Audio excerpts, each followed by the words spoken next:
৪ দিন ধরে আমি সেরকমভাবে কোনো মিনি ব্লগ শেয়ার করিনি তোমাদের সাথে। আমার শরীর প্রচণ্ড পরিমাণে খারাপ।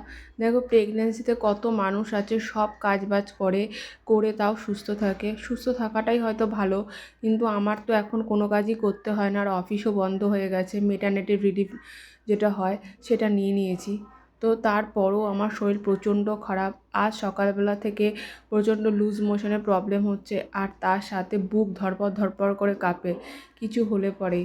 তো মা রান্না করেছিল আজকে শাক আর মাছ ভাজি।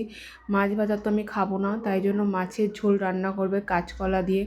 তো মা সব কিছু রেডি করে নিচ্ছে আজকে রান্নার জন্য। তো তোমাদের কি এরকম যারা প্রেগনেন্ট আছো তাদের কি এরকম বুক ধড়পড় করে? আমার কিন্তু একটু পরপরই চোখ মুখ সব ঘাম দিয়ে আসে, আর ঘামের সঙ্গে সঙ্গে বুক ধড়পড় ধড়পড় করে। মা চলে যাচ্ছে মার একটা ছোট্ট ডিউটিতে, সেটা হচ্ছে আমার দিদির মেয়েকে খাওয়াতে। এই যে দেখো বর, ওর পরীক্ষা, তার জন্য এখন আসতে পারছে না। এই যতটা সময় ও ঘরবাড়ি পরিষ্কার করে রাখতে পারে রাখে, আর সেই সময়টা আমার সাথে একটু কথা বলে নেয়। এটা হচ্ছে আমার ঘর। তো অনেক মিস করছি, প্রায় 40 দিন হয়ে গেল শ্বশুরবাড়ির থেকে চলে এসেছি।